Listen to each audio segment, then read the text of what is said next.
this episode, I want us to talk about parental guilt, specifically mother's guilt. So I know you have some points, so go ahead and you could take it over when you're ready. Okay.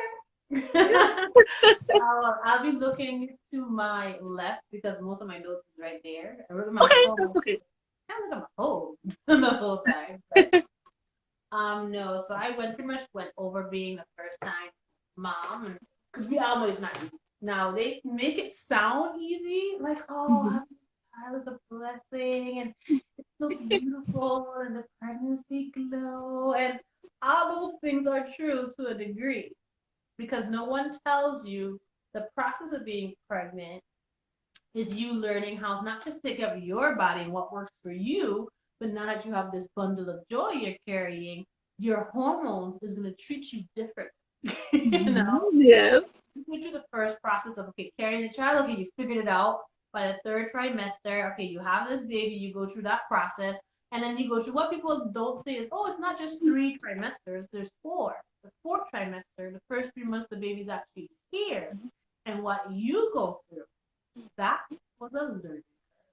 And that's what I was telling people. Like when they're like, oh, how is it being a mom? Not easy at all. I don't know how people are out here just having babies and not thinking about the consequences of your mental state and what that does to affect your child's mental state.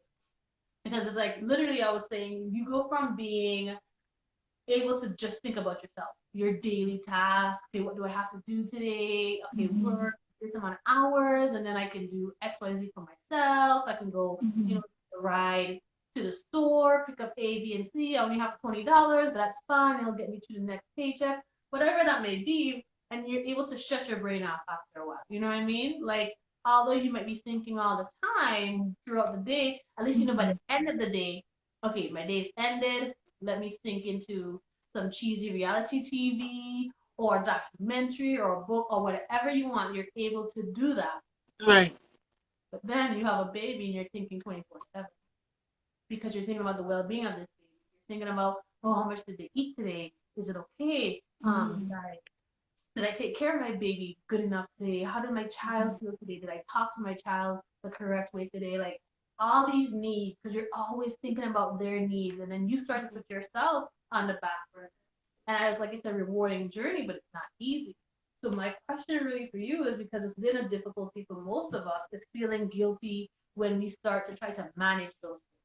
When we try to manage our expectations or what we think are the expectations placed on us when it comes to being a mom, whether it's stay at home or working, because the expectations is still the same.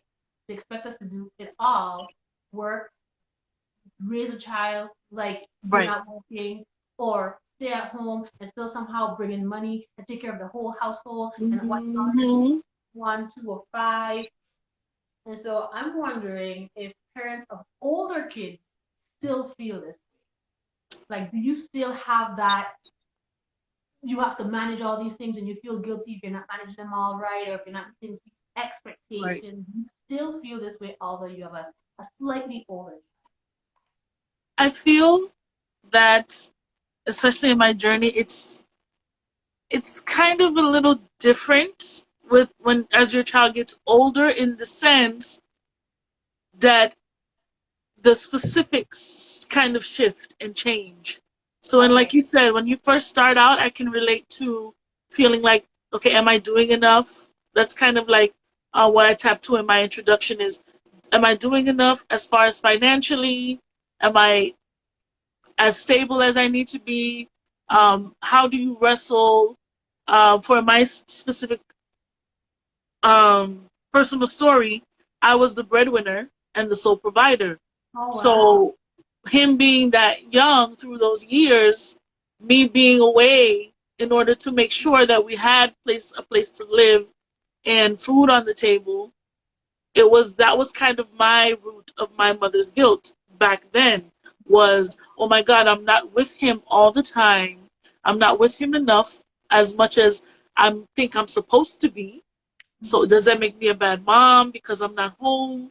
But then I have to take care of everybody and put food on the table, play Mm-hmm. superwoman, and still come home and do chores, take care of everybody, deal with the child, a husband. So that was that guilt.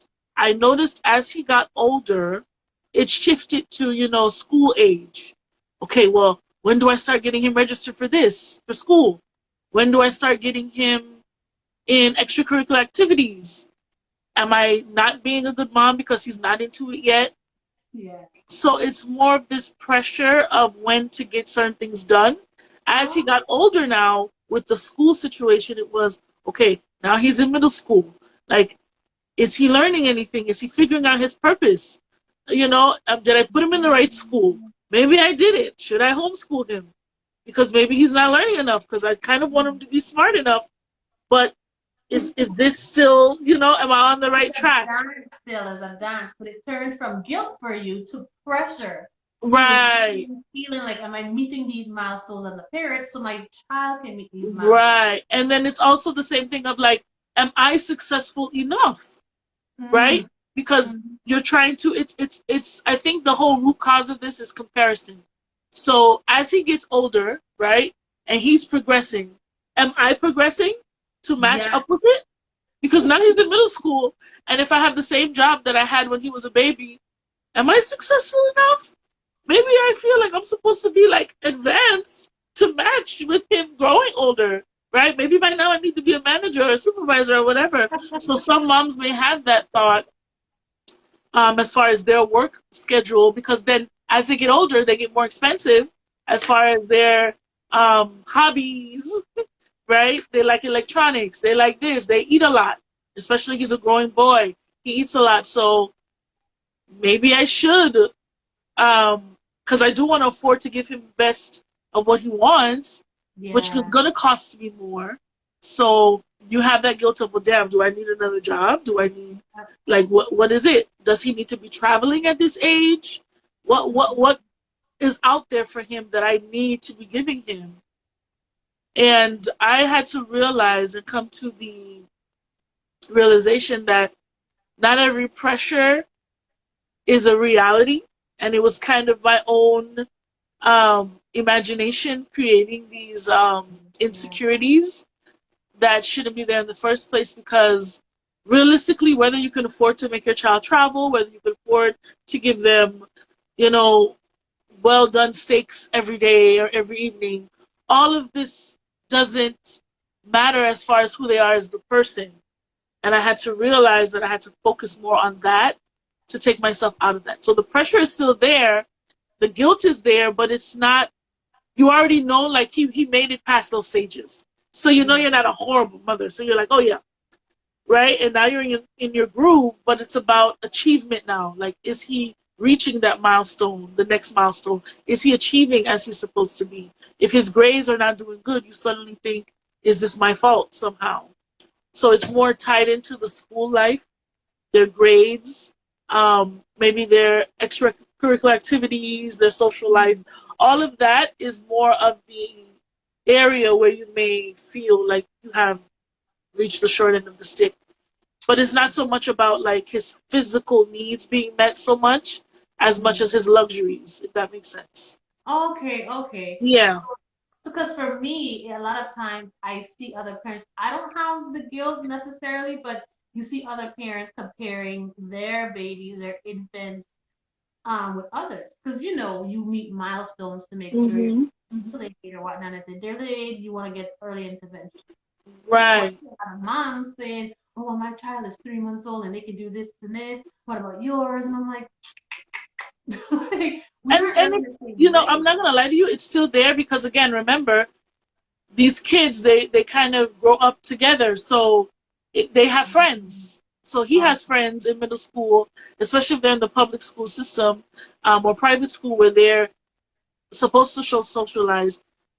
I felt it most um, when he was like in fifth grade, mm. right? Because he was still like in the public school system. He had his group of friends, and some of them are more well off than you might be. You Oh, understand?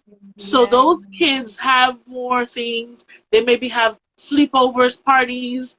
Oh, So when they go there, you can see the disparity.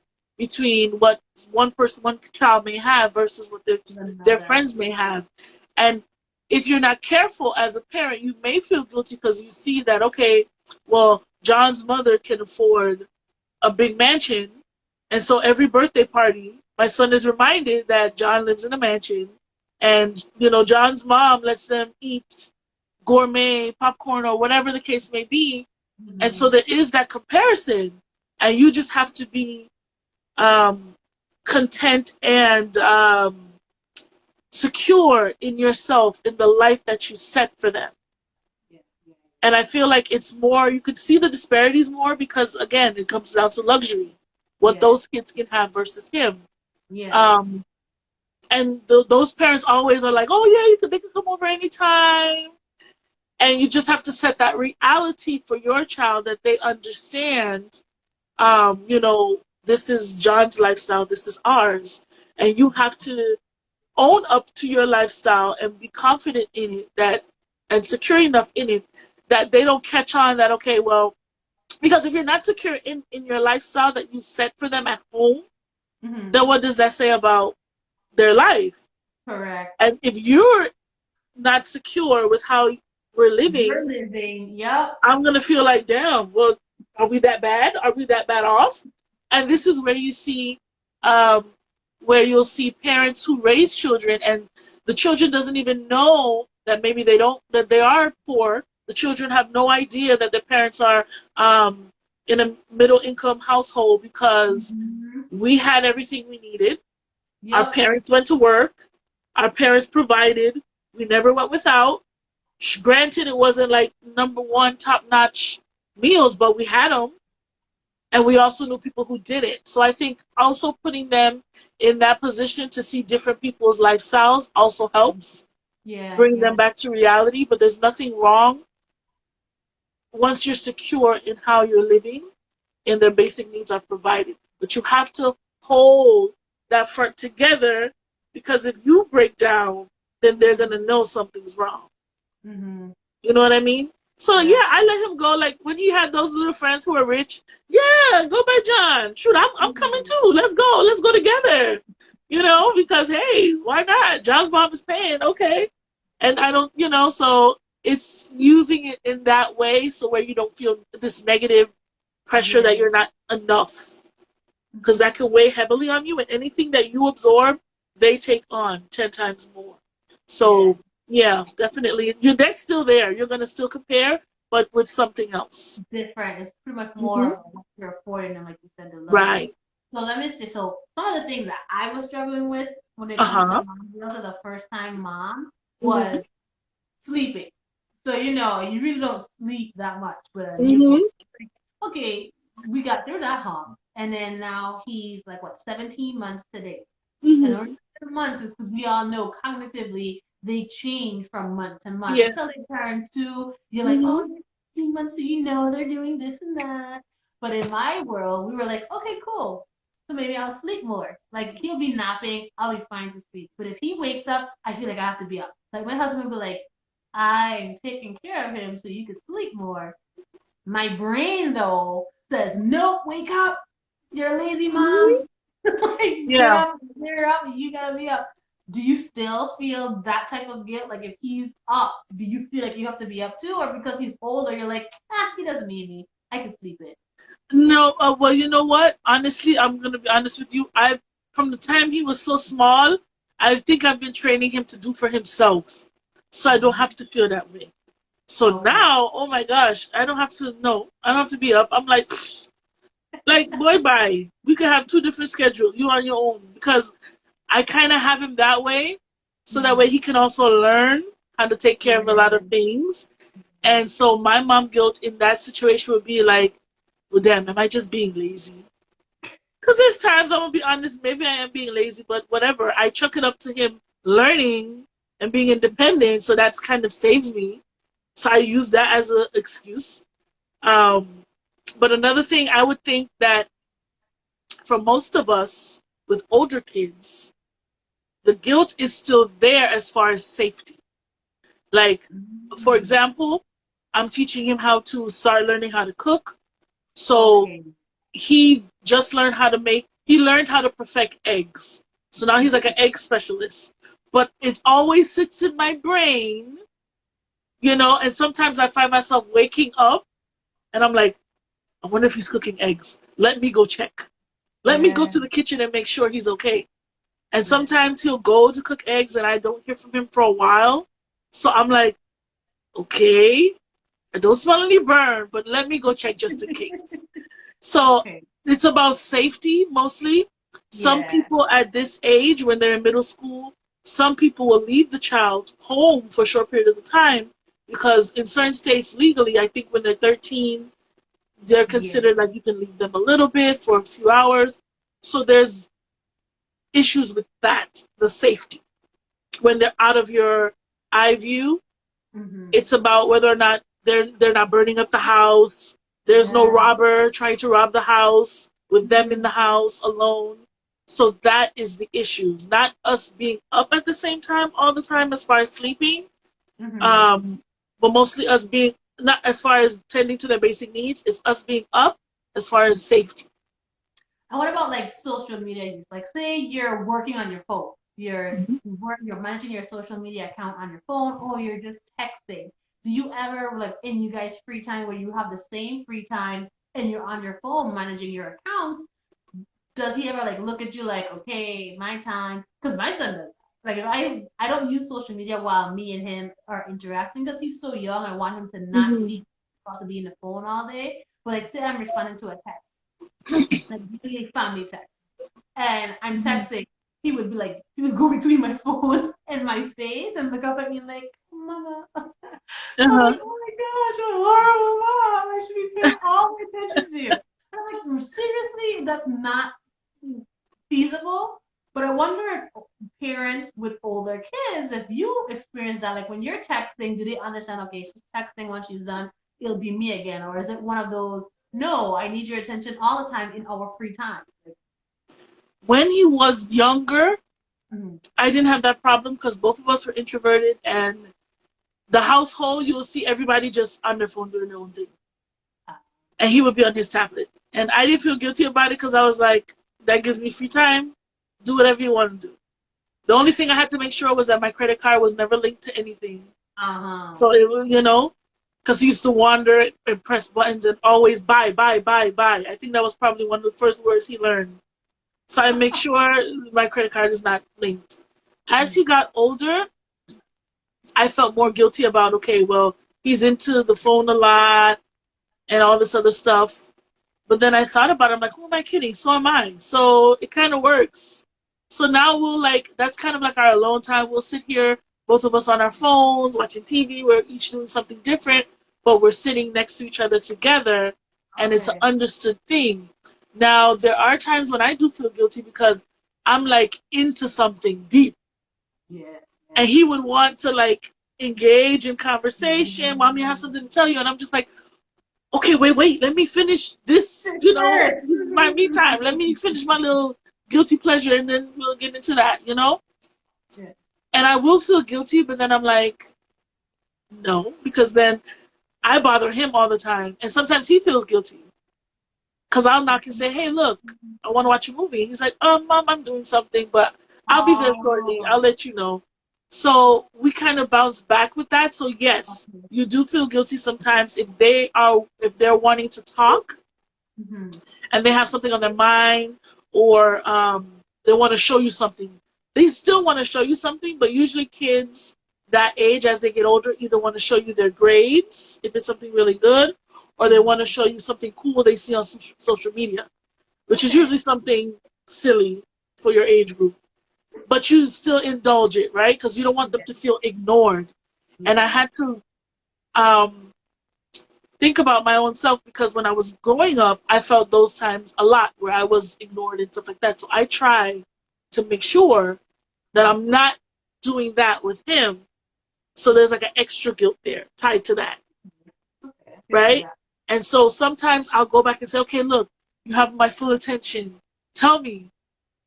And then he'll say, oh, I just wanted to show you something. And I'm like, oh, okay, cool.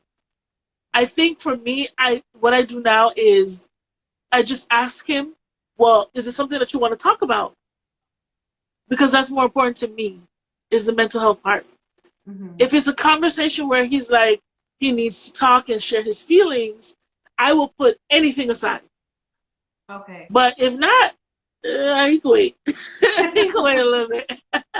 Well, so I'm hearing how you navigate through a lot of the invasive, guilty, like ideas that would enter your mind. You would pretty much hold them captive by saying, "Wait, no, because I feel guilty about this, but X, Y, Z." So you pretty Hmm. much explain it away with some type of reasoning. But how do you get through the invasive thoughts about like him just randomly hurting himself or like for me and a lot of parents when they're first time parents Hmm. have these thoughts of, oh my gosh, is my child breathing in their crib? Or maybe I should have never put that blanket there. Or, oh my gosh, we'll be driving in a car. We could get into an accident. Hmm. What's the child seat behind me? Like, just really invasive negative thoughts about somebody dying. It's usually your child, or you hurting Hmm. them. Or maybe just the way you take care of them. Like, oh my gosh, maybe if I'm pulling my baby, I Hmm. fall, he falls on my arm, he breaks his neck. Like, it's Right. really that wild and crazy. Do you still have those thoughts at this point? Like, or is it just about his safety? Is it about himself, like getting harmed because of something he's doing, or is it more of a stranger endangering him? I mean, it could be a bit. It could be both, but just in a different scale. I had the same when he was younger, the same thoughts, and so I would use my intuition back then just to go and check. Now I do the same thing. So when it comes to his safety, it's not only external forces but himself as well. Because I'll give you a story. Once he was home, and he was cleaning his ears with Q-tips, and he was also playing video games and whatever. So he's like, and he literally like banged his head like on the bed, like kind of doing something, and the Q-tip went through his eardrum. And so I got the phone call that, this is what happened. And I was at work at the Oh, urgent care for kids. So I was in the right place. yeah. And when I got the call, everybody was so shocked that I was so calm. Because Mm-hmm. I was like, okay. And then they brought him to the urgent care, and I saw him. And he was looking at me, and I think he was more worried about what I thought. And I Yeah. was very calm. And I was like, are you okay? He was like, yeah. I was like, did it hurt? He's like, yes. I said, okay, well, we'll get you, seen, and we'll take care of you or whatever. And, but I was very calm because you have to understand that kids are going to, at some point, you're not going to always be there every second of the day. And so there are going to be times as they get older, even as little kids, that they may injure themselves. But you have to remember they're looking to you to see how to respond. Yeah. Yeah. Even when he did basketball as a little um, toddler and he injured himself, the first thing he did was look at my face, and I looked at him like, "What you gonna do? You gonna cry or not?" Yeah, And he yeah. looked at me, and then he just didn't cry, and everybody was like. And then even when he would fall, he would look at me. He fell like once, really bad. That's the thing with him. Like he doesn't injure himself a lot, but when he does, It's it's like bad. once in a blue. Yeah, it's usually just really bad. So I already get used to it. So I kind of just look at him, and he looks at me, and okay, I'm okay because I didn't die, but okay. Like it hurts, but mom's not going crazy, so maybe it's not as bad as I'm thinking. So I got him into that way. um, and then we would talk about how it made you feel. Now it's the same thing. I use my intuition. I just use my intuition still. So even in those moments with safety, externally and with himself, if I have a gut feeling about something or it crosses my mind, see, most people, when it crosses your mind, you're like, oh my God, that's so negative to think about. Let me remove it. I Mm-hmm. don't. I just go with it. I don't panic, but I go with it to say, let me check. It doesn't Yeah, hurt to check. So yeah, even if I'm tired, I'll get up, I'll go, I'll check. Oh, he's fine. Okay, cool. And I'm good. yeah. Um, and I think that's okay. Like, I think the whole goal is for moms to understand that every journey through parenthood is not going to be the same. Mm-hmm. Everything's going to be different. Every child is different. And so you're doing fine because your child is still learning and you're still learning. So Mm-hmm. learn to take it easy on yourself. Be patient with yourself. Yeah. Allow yourself to experience everything. Trust yourself. You know what I mean? Like, Yeah. No, don't I worry agree. with what anyone else says. Even advice that I'm giving you, if you're in a position and your gut is telling you do something completely opposite, go for it. Mm-hmm. You as the parent, you know your child better, and you know your situation better, and you're able to see things that anyone else is not able to see. And I Mm-hmm. think people feel like they have to listen to other people who've been there before because it's like, oh, but she's been there before and I don't want to, like, you don't want to mess up. Everyone's so trying to be perfect and not mess up.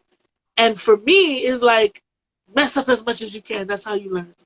You know what I I mean? agree. I Because agree. then how else are you going to know what to tell someone else?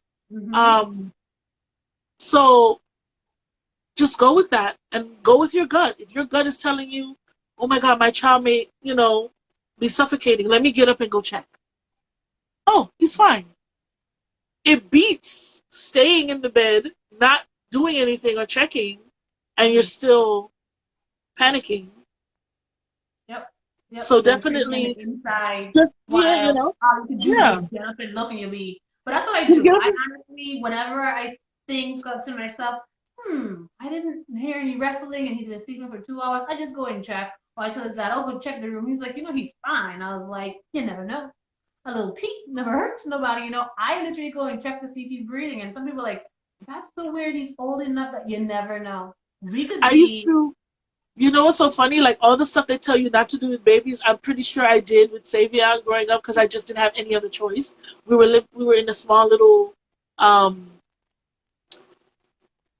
kind of living arrangement, so and I was so afraid of him falling off the bed that I had put like a fort of different pillows like all around.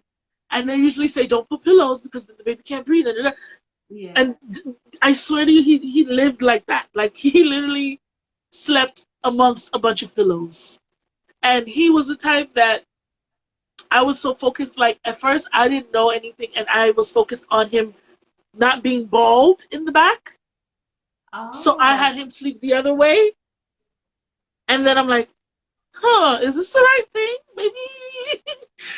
But I kind of don't want him bald though. But then I don't want him dead. So I don't really know what's going on. Which What one do to I listen to? do? Should I do one day him this way, one day the other way to kind of even it out? And then, and it was just so silly after a while because he was fine. He was perfectly fine. Yep. And then not only that, there was a time he was sleeping with us, and it was two of us, and he was in the middle. And that's something that people are like, oh my God, you might roll over on him, and da da da da. Yeah, I hear that. And I got worried, right? So then I was like, you know what? At least if he's next to me, Mm-hmm. right? And not dad, if he's next to me, if it's dad, me, and him, I feel safer because I know I'm not going to roll over. Like, I started thinking that way too. And that worked. Yeah. Because I Because know dad could statistically, roll and they ain't yeah. really listening. So I was like, nah, no, sir. Because I might have to go to jail. So I just moved him on the side of me. And then there Mm-hmm. was the wall. So then See, I'm like, okay, he perfect. can't fall. So it was Yeah. it worked for me. So that paranoia was there. But I just listened to it. And I did that. But a lot of things that I did, a lot of people would tell you, oh, yeah, don't do that. And I did it. And he was perfectly fine. Yeah. I think it comes down to the majority will probably make it out fine, but there's some kids in some situations with some parents because co-sleeping Exactly. is a big thing. In some countries, there's no bed, there's no room for another crib or whatnot. They might have a bassinet up until they're 3 months, and then they have Exactly. to move into the parents' bed. And I'm like, exactly. How? What do you tell those people in different countries? Oh well, that's Mhm. no, no, no, no. Let's teach people how to do things safely. And Yeah, co is a big thing for most people now in the U.S. They're like, why can't we? Yes, there's XYZ that can happen, but there is risk with a lot of things. So I think once people do things safely and they know themselves, because they said it, when it comes to co-sleeping, the people that usually roll onto a child is the father. I have no idea why dad sleeps so heavy but some of them do. Because they don't have that paranoia there. Remember, when you think of dad is just like, oh, everything's good, go with the flow. So they have No, like a breezy way of thinking. Mother have paranoia. They're like, no, I need my baby doing this, this, and so that. like, So like I could wake up just because I hear his breathing change. I'm like, hey, what's going on over there? You know what I mean? exactly. So So it's like it's subconsciously different. you are on alert. They're Yeah. not. Subconsciously they're enjoying their sleep. They have no care in the world. So we're talking about okay, the guilt when it comes to like how pretty much rules and regulations that they sometimes set. Mhm. How do you, however, get through the guilt of taking care of yourself? Sometimes, maybe before your child, because what people say is, oh, don't lose yourself. You're a great mom, and being mommy is first, but don't lose yourself. Easier said than done. I'm like, and not even it's contradictory. Okay, am Yeah. I either a mom first or am I a woman first? Like, who am I? Am I Jenica first or am Mhm. I first? Which one comes first? Mhm. And if you say that, then you say, oh, don't remember to take care of your husband. I'm like, okay, so who? Okay, Who? what order? Husband first, Which number am I? and then me, or me, then husband, and baby, or baby, then me, then like they never really. They just throw these things at you as a mom, and I'm like, I wonder if they throw these things at dad. But as a mom, they throw these things at you, so you're like, okay, who am I supposed to be taking care of first? And then you decide, you know something, I'm not that important. Let me take care of my baby and my husband. And then you start to become resentful without knowing it is because you're tired. You feel like you're taking care of everybody Mhm. else, everybody's caregiver. But the Mhm. moment you say, I need time for me, and they're like, okay. And then they give you any bit of time, here comes the guilt like, okay, I'm not parenting. I'm not being a wife right now. I feel bad. Mhm. Like, how do you manage that type of thought process? In the early years, I was horrible with it. I did not pay attention to myself. I was literally last, and that happened for a lot of years. And Mm, then, because my son was very emotional, he has a very high emotional IQ, and it was him actually who pointed it out. And he's like, Mommy, you don't look happy. oh, wow. Yeah, you don't look happy, Mommy. I know you do good for everybody, but you don't look happy. And for that, me recognizing that he sees that, he picks up on it and notices it, was enough for me to say, okay, this is something I need to fix, Yeah. because if I'm not my best version of myself for him, how can I expect him to do that for himself? Yeah. And then another thing too is, when you're at your best self, you love better. Yeah. So Yep. don't I want to love him the best that I could? Yep. So that would entail me also putting myself first sometimes. And it's not all the time. It's about moderation, knowing how to take care of yourself enough, um, in order to take care of what you need to on the other end. So he actually is the one who helped me realize that. How I managed it was, no one saying to be selfish, right? Mhm. And buy yourself things and don't pay attention to your children. That's not what we're talking about. It's Mhm. simply taking care of yourself, self care. So making sure my mental health is doing good as well. Because guess what? The reality is, who does he learn from? Yeah. It's gonna be You. me. And Yep. that's, I don't think that's what people realize. If your children see you and you're dealing with like disappointment, you're dealing with guilt, like what we're talking Mhm. about, stress, paranoia, you're dealing with all these things. They see and pick up on all of that. And you're Yeah. teaching them how to handle those situations. That's true. You're teaching them how to handle their emotions.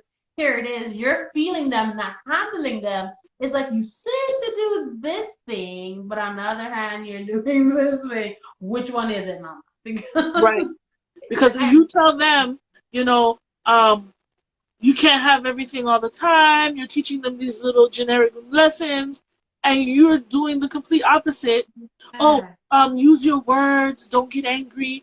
And they see you get angry half of the day. You're cursing out dad, you're cursing out this person. You went angry at the grocery store, you almost ran this lady over. You have road rage. And you telling me to just calm down and use my words and don't be disrespectful and don't do this. You have to kind of practice what you preach with them, because they pick up on that. Yeah, I and they agree. don't take you seriously. So I had to realize that they learn more from leading by example. Yep. So and that doesn't mean you have to be perfect. Save I know already I'm not perfect because I wear that with a badge of honor. And when I'm talking to him sometimes, and I'll say, even if I mess up, right, and I recognize I did a mistake, I'll call him in, we'll have a talk, and I'll acknowledge, listen, earlier when I said this or I said that, I may have said the wrong thing, or sorry that I did this. I didn't mean Yeah. to do it that way, but this is where I was coming from. This is how I felt. And that's why, um, you know, I said this way to you, like I said this to you in this way. But that was not my intention for you to feel anyway. And I'll have that whole conversation with him and we'll talk about it. And he'll say, yeah, I kind of figured that. And he'll go on to his explanation. And it's a very therapeutic experience. And Awesome. and the reason why I do that, because people think I'm crazy. They're like, why do you do that? He's a kid. Da, da, da, da, da. But I Hmm. need him to understand that when you do make mistakes, you can turn it around, you can Yeah. fix them, you can learn through them, and you can actually come back, acknowledge and apologize, or do whatever you need to do to move forward, right? You don't have to lead with ego. Take away that Yep. ego a little bit. Humble yourself, well, not humble yourself, but come to the idea that, okay, I made a mistake and I addressed it, and now it's gone, right? There's no anxiety anymore. Because what happens when we keep that, we have so much anxiety built up, and it leads to anger, and it leads to frustration, and then we miscommunicate, and then we don't talk, and we don't do this, and we get petty. And he sees that also, and it's like, okay, now do you see? And he's like, Mom, I saw what you were saying. I literally saw this lady get upset, angry. She wasn't communicating. I, I, I checked it out. I didn't really like it, so I'm not going to do that. I Yeah, kind yeah, of like your way better. Because then, when I do it with you now, I'm not angry anymore and I deal with it and I feel good. It's not yeah, that big of a deal. So when yeah, he's able to practice this now, he's able to handle those situations in the future. How many times do you see these kids nowadays? That's the whole root cause of all this um, violence and stuff outside. People yeah, can't handle rejection. People can't handle disappointment. People can't handle not getting their way because they yeah. weren't taught to do these things. Not even that. When you think about how we are purposeful of making sure our children know that you're not going to always get your way, and that's okay. Process the fact that you don't like that you didn't get your way, but next time maybe something else. Because if you don't teach them that and you just say, "Oh, get over it," "Oh, be quiet," "Oh, it's life," they never learn how to process how they feel, and all of that pent up, and they feel like maybe when they get older, since my parents took my right Mm-hmm. or they will always get their way, I'm gonna get my way Right. all the time. So here it is, you have somebody that's a little too aggressive about always getting their way. So I agree with you. Sometimes you have to raise emotionally intelligent kids. You have to talk and walk them through the process. And when it comes to talking and walking them through the process, you're helping them find their way. But what if in the process of you helping them, you find yourself in a place where you're a little bit lost because here it is, you know that you could be emotionally intelligent for them, but what about yourself, especially when it comes to a relationship, whether it's your husband, baby daddy, boyfriend, whoever it is that you procreated with to have this child. How do you manage your relationship with them? Because we know that comes with a lot of deep emotions and deep fears and deep uncommunicated, whatever it could have been. Do you find yourself, okay, I'm helping them navigate the world of emotion and all of that. But here in this relationship, I'm stuck. Here in this relationship, I am afraid that if I do XYZ, it might impact them, and now I have to work them through other things. Do you find yourself fine in helping them, but entangled in your own? No, because I had a period of time where yes, and that was a time when before I did my own self healing journey. Mm-hmm. And what I can say is the advice I was giving my son at that time, I myself was kind of like fluctuating through it. I wouldn't say I wasn't living in it, but I had my off moments. And kids pick up on all of that. wishy-washy energy. You know, nobody says anything, but they're kind of like, yeah, okay, whatever. Like, Mm-hmm. Yeah. and I had to have a reality check with myself, going through my self-healing journey and everything like that helped me tremendously teach him those lessons, because that's where I pulled them from. Because it was Ah, stuff that I just told myself. yeah. So I Okay. actually lived it first, because that's how I also parent too. I like to go through something, and you better believe whatever I went through, you're gonna know plus more. Because Yeah. my goal is to tell you everything that I know so far, and whether you use it or not, Yeah. it would be remiss of me not to do that. So after going through that, I'm able to share that with those in my circle, and this goes for family members too, even the ones who don't want to hear it. And they know all the time. They when they see me, they just start going the other way because they already know, oh, she gonna come. And but guess what? I would be remiss if I didn't share it. I'm not Yeah. going to tell you what to do, but if you come to me, I'm going to tell you the truth. Hey, look, I've been through this before, and hey, this may happen. So Mm-hmm. with him, I did it for myself, consistently first before it got really good for him. And that's when we started doing our conversations and therapeutic sessions. Because as I was going through the journey, I was taking him with me. Yeah. I was Yeah. taking him with me. Why not? Probably helping him too, because he probably was in that little bit of a hiccup and situation too, because he's the child. Like you said, he's gonna feel all of the things you're going through, even when you're Exactly. trying to protect him from it. Now, when it comes to feeling through things and having a zeal or passion for things, did you ever feel like you had all of the burden to be the romantic one or the one that provided everything in every scenario? So we already know when it came to being a parent, did you feel like you had to be the A class parent because the second parent wasn't showing up? Did you ever feel that pressure or that guilt that I have to be all these things for my child because maybe the parent's gonna laugh? Yes, I did.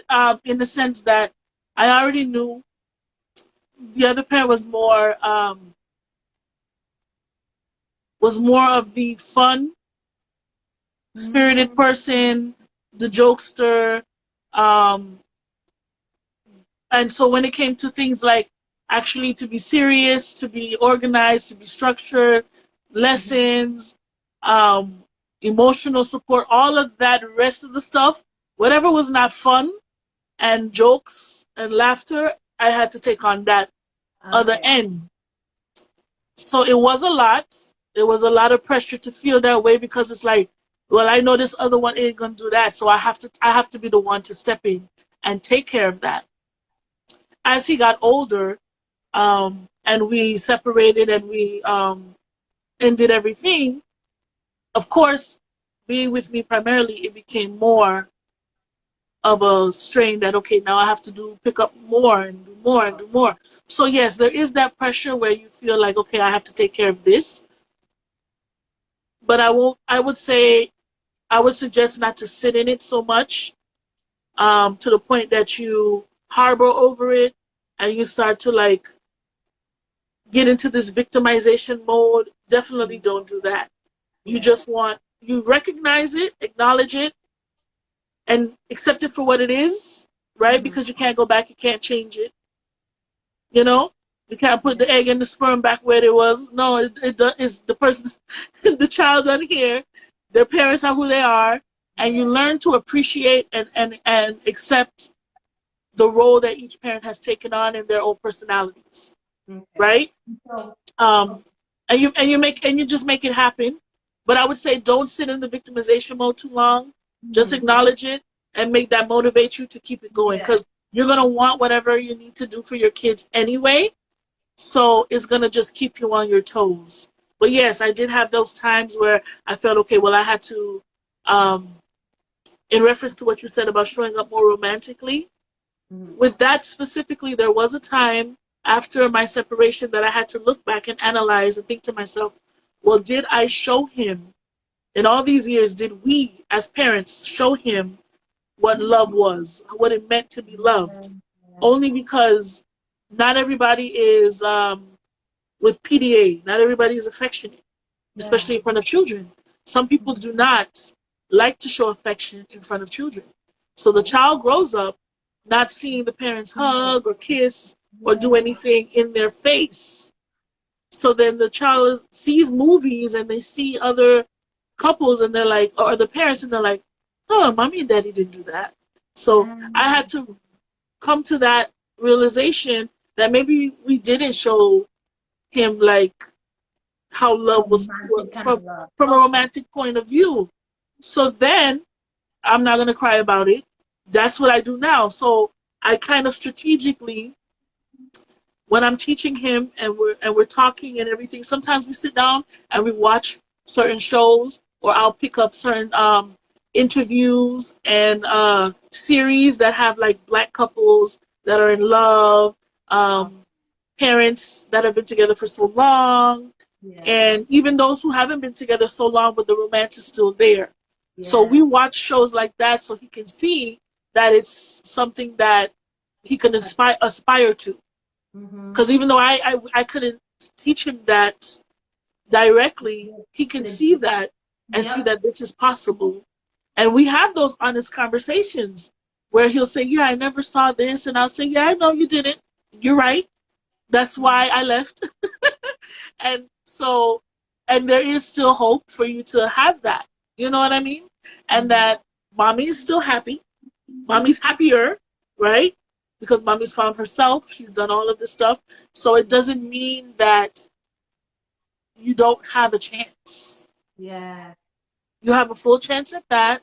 And just because you didn't see that doesn't mean that I'm not in a better position I am now. You don't have to feel sorry for mommy. You know what I mean? Yeah. Mommy's fine.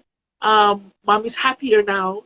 And even I'll tell him, whether I'm single or not, you're going to see mommy happy. Because that's the whole idea of the self-journey, is me being happy, providing that happiness myself. And the person coming into my life will be adding to it. To that. So you have to teach the kids that they have to understand that. If not, they'll look at you like, okay, so what's going on with mommy? What's going on with daddy? Are you sorry? Oh, I feel sorry for you. No, bro. Don't get it twisted. Do not get into that. Yeah, because some kids have never seen. It's either they have parents that's been married, so they've never seen people alone, or if they've seen people separated, it's daddy always needs to be with a woman or a partner, or mommy also has to be with a partner. Happy. It's good when you show them, okay, I was with a partner, I actually wasn't the happiest. There was happy moments, but I wasn't the happiest. I'm alone now, or single now, and look at how happy mommy is. She's by herself. She's happy with herself. She's happy with me. She's content with life. If someone comes along, they'll add to it, but they will not be the root cause of her being happy. It's not the root cause of her being happy. Exactly. I can learn to be happy by myself, and if someone comes along, they're in addition to, but I don't have to lower myself to be with someone so that they could be my happiness. I think that's actually a great thing, like showing him, because some people, let's be honest, some people make it seem like if you're not married, if you're not a couple, like, oh my gosh, you're a single parent. Like, they're very codependent. You're married and you're still a single parent. Like, come on. Exactly. That's the thing. A lot of people, a lot of us, moms, we may be in a marriage, but we're alone. We're still single because we're raising them by ourselves, or we're doing whatever by ourselves.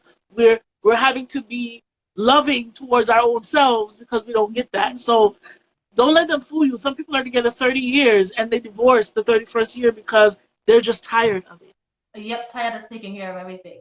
And in that thing, I was going to ask you, that did you ever feel pressure even if it was unspoken, did you feel internalized pressure, or pressure you placed on yourself that you had to make sure the fire didn't die down in your relationship? Like, you had to be the one that was romantic in your relationship. Because sometimes maybe the men don't say anything, but they're not doing anything special. They're not doing anything to make things feel romantic or making you feel like a special person every day type of situation. So did you say, okay, he's not doing anything, so now the pressure's on me to keep the alive in my relationship? Did you ever put that on me?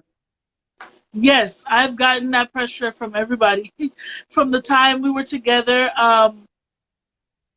when we even were getting married and engaged at one point. When we were engaged, it was funny because I got pregnant shortly after, and everybody was like, oh, hurry up, get married. Hurry up, get married. And I purposely delayed getting married because I said, no, I want to make sure that when we have this baby, everything's okay. And, so Yeah. we did that first. And after 2 years, okay, finally we got married. And then after some years or whatever of me realizing that everything just seems like a routine, I'm not really here, and they're not really here, it's just not working. Yes, a lot of those years we stayed together just because we had a child, we had a routine going, we had a life that we already set. It was a moments of convenience because it's like, okay, if you detach now, who is gonna want someone who has a kid? And it's like you have all these Yeah. ties and baggage. Um, so you just stay, right? Because Yeah. it's not horrific. Mm-hmm. It's all right. It's cool. It's Right. decent. Not the I can best. live, I'm not, so it's like you start to say to yourself, well, I could do without the romance. It's okay. It's fine. It's fine. Oh, Mm-hmm. I could do without the help. It's fine. It's okay. Start lowering your Oh, I standards could do. You between start. You start them. like, yeah, making excuses. You start painting the red flags pink, and then you want to paint them Yeah. white. Then you want to turn them green and all kind of off green. You start painting them all kind of colors and shades until life hits you and certain things happen that you cannot paint over. Yep. Right? Things happen that you're like, oh hell no, no, no, no, no, no. This is like where I draw the line. And when I reached that point, it was no turning back for me. But yes, majority of um, those years was the fact of keeping it together. Mm. Because, and then you get the whole time guilt, right? The fact that, well, we've been together for 10 years. Why would I leave now? What's another 10 years? We've been together 15 years. Then we've been together 16. Should I leave? What if you're married 20 years, right? Are you going to leave the 21st year finally? Or are you, because that's when you feel your worst. You Mm-hmm. feel the worst that time because people are going to be like, really? Yep. You should You just want to leave stay. now? You already did 20 years, girl. Like, when you get with the next person, you ain't going to get 20 years. You know how long 20 years is? And people go off and they want to tell you what to do and who to stay with. And, make it work because you didn't know. No, no. Mm-mm. If there's not anything I tell you, do not listen to what anybody else says. I agree with that. You could take it in and bring it in, but go with your gut and go with what you truly want. Do not fake the funk like many people do, okay? Because what you have to realize is it comes down to if both parties are willing to actually make the necessary moves to keep Yeah. it together. It Yeah. cannot be one-sided. One person cannot be the only person trying. True. They can't. Because when does it stop? You're going to tire yourself out. You play Superwoman. You do this. You put your needs aside, right? You Mm-hmm. put everything aside for this person. They're not doing this. You make excuses. Fine. That's okay. Everything's okay. Everything's okay. Every That's a disrespect to yourself. Yep. I agree. I agree. So no, there's no way. And that's what sealed it for me. Once I went through that self-healing journey, sorry to say, but when you start loving yourself, it's not good for the other person. When you start loving yourself, that's when reality hits and you realize, I don't deserve this. And That's when true. and when and in those moments, that person gonna look at you like, damn, like she caught on. Right I was there. living the life, not having to do no work. She doing everything. I don't have to do nothing. She giving me what I want. She taking care of me. And now she want to go find herself. She want to go Exactly. love herself. Who tell And her to now do they that? turn, yep, now to get angry with you. I watched this lady explain that she was afraid of self-care and getting better for herself because she knew the people around her may have liked her less because she's not going to Exactly. do just lose weight. She wants to completely get healthy, completely change. She was like, she was afraid of the people around her not liking her anymore because she's growing and they They're don't want not. to grow. I personally think if I'm growing and you're staying the same, and you have a problem with my growth, I'm a prune the tree. Like, you know what I mean? For me, I'm married. Me and my husband's been together like 7 years now. How I see it is I told him, I ain't never too deep to walk away if I'm not being taken care of and you're not being taken care of. If we both Exactly. miserable, I don't agree with being miserable together. Because I know for a fact I could be happy all by. Like, you know what I mean? Exactly. I've lived majority of my life single. So being married is like, oh, cool, this is nice, this is whatever. Yeah, And yeah. have a family. It's like, okay, this is nice, this is cool.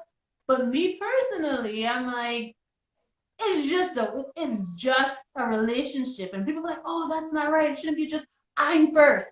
I am first when it comes to my mental health of me loving me. I love me the best. But And people then can't do that. I refuse to be the one that I'm growing and nobody else around me is growing. Because I personally feel like you said, my child is growing. There's no way I could be left at the same stage because I'm not gonna be able to keep up with 10-year-old Jace if I'm staying at the 1-year-old Jace level. There's Exactly. no way. I have to make sure my money is You know up. what I was told, girl? I was But told that, oh, when people grow, it's changing, and that's horrible. But that's the thing. Some people, the reason why some people will stay in an unhappy situation is because um, they're codependent. that's true. There's so It's codependency where you feel attached and you cling to this person because you feel like I'm nothing without them, or they provide all because some guys or some whoever is a breadwinner will provide it where they take care of all the bills. You don't have to do anything. mm-hmm. So now you have to stay with me because where are you Mm-hmm. gonna go? Yeah. If you leave me, the money done. Yep. Or who else is going? If you don't even remember being single or being by yourself, you only remember your life with this person, so you can't even reimagine your own life without them. I'm gonna figure it out. That's how I feel. First of all, I Like, don't know, but I love to be by my in my own company. I don't know about anybody else. I feel like I said before, some people they know that when they're alone, that they suck.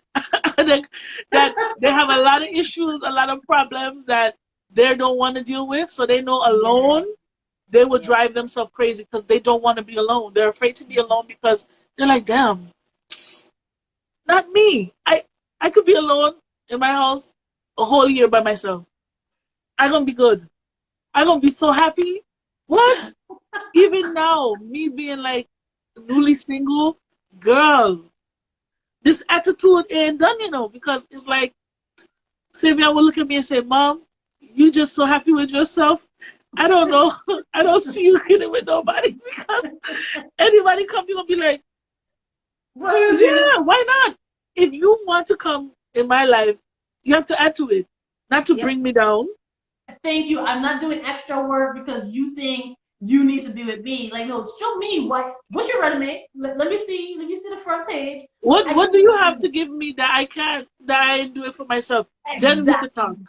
Let's start Exactly. there. We could talk. And you're supposed to be doing that for you too. The other Mm-hmm. person.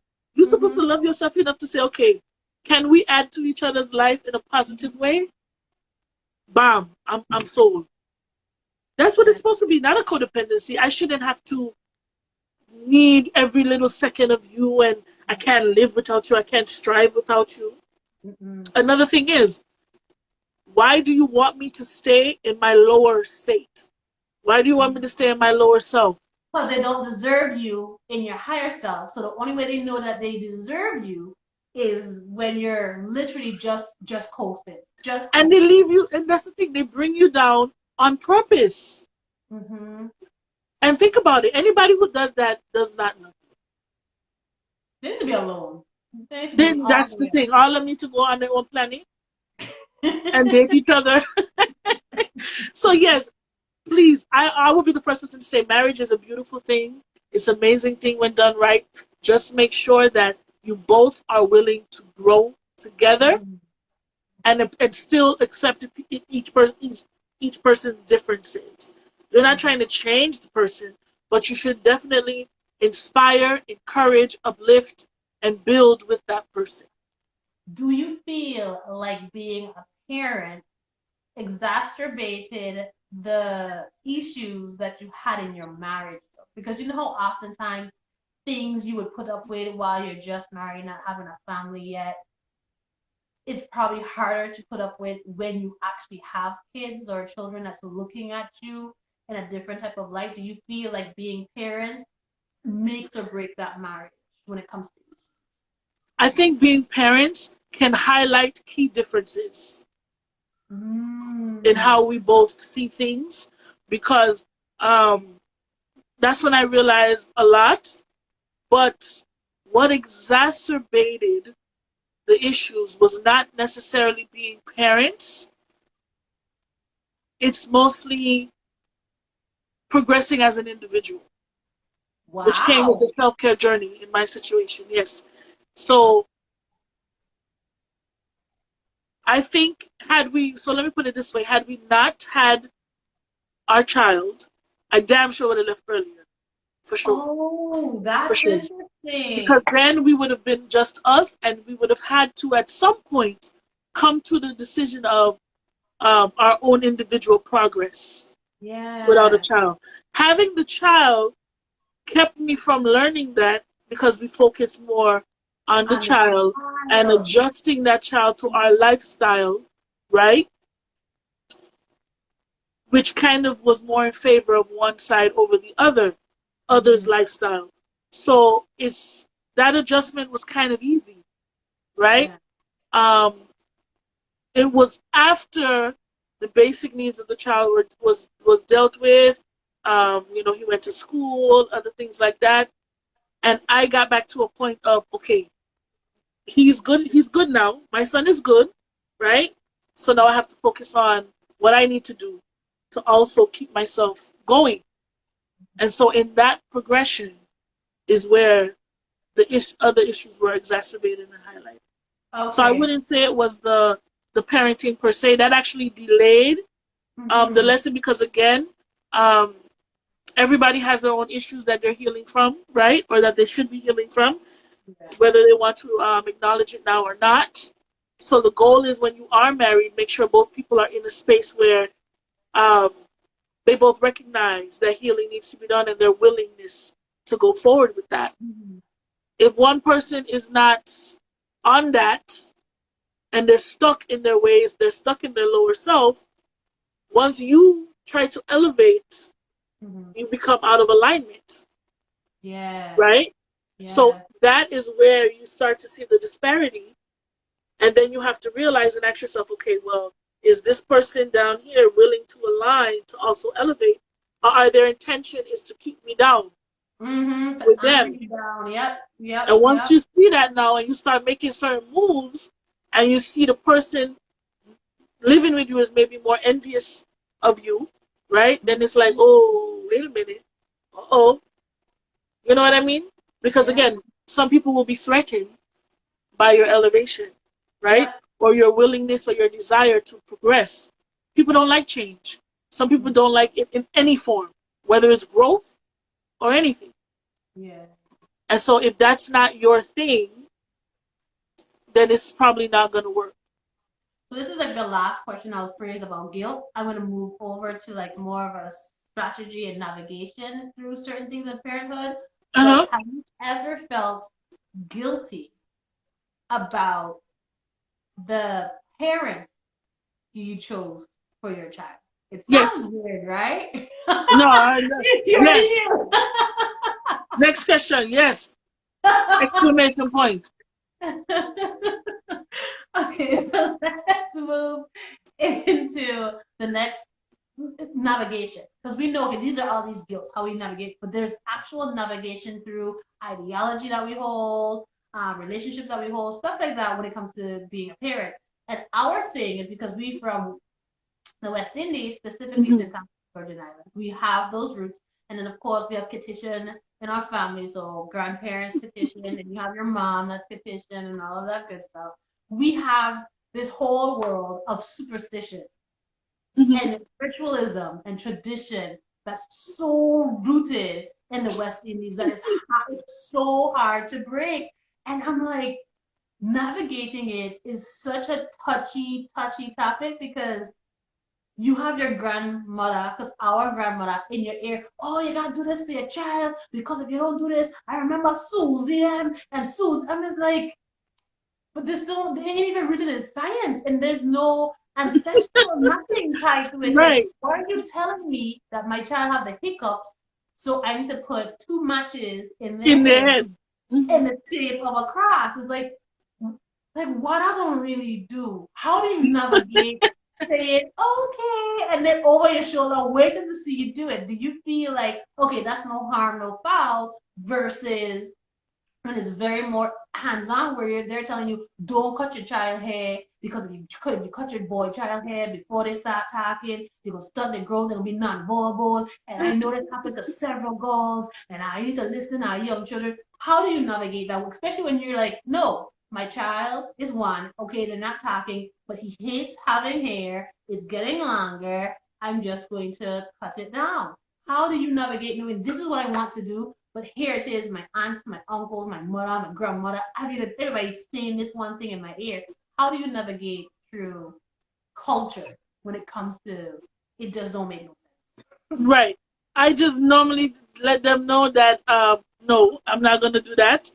And when I need your assistance, I will call you and ask you specifically the question that I have. So in my situation, it was so much easier because I lived, of course, on my own, and I didn't have no kind of communication with them other sense. than like family outings, and then I had to see them.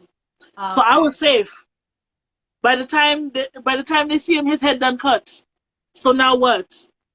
And so that's how you navigate that. If you feel you know your child's comforts, do it anyway. Yeah, they're Yeah. gonna say, "Oh, Lord, you don't listen," and then you could tell them, "It's not that I'm not listening, but I have to maneuver through this life on my own. And when I need, and when I reach out to you, you're a resource. Yeah, yeah, You're yeah. the resource. You're not the instructor. Nope, not the dictator. You're Nope. just the resource for me to guide me when I need the assistance." So I learned very early not to involve family in the beginning stages of his upbringing. But if I did have a question, I get straight to the point on the phone, ask the question, okay, thank you, and move on from there. Yeah. Um, Now that I'm in closer proximity to our grandmother and everything like that, in this stage now, I might share a story about something that happened with him at school or with a teacher, and oh well, I want to do this. You need to do this. Hold on, wait a minute, dial it back, relax. I done took care of it. I'm just letting you know the situation.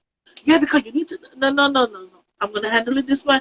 Oh, but you ain't like me because I would have done this. Yeah, okay, and that's Uh-huh. great. That Uh-huh. is so great that you would have done that. But let me try this first, and then sometimes you feel pressure because they like to make little sly comments like, "Oh, see, you ain't like that. You ain't know how to do things the right way, and they're gonna walk all over you, and you're gonna." And it's like you take it with a grain of salt. You don't let them get you riled up. Mm-hmm. But sometimes it's not running to do everything they said their way.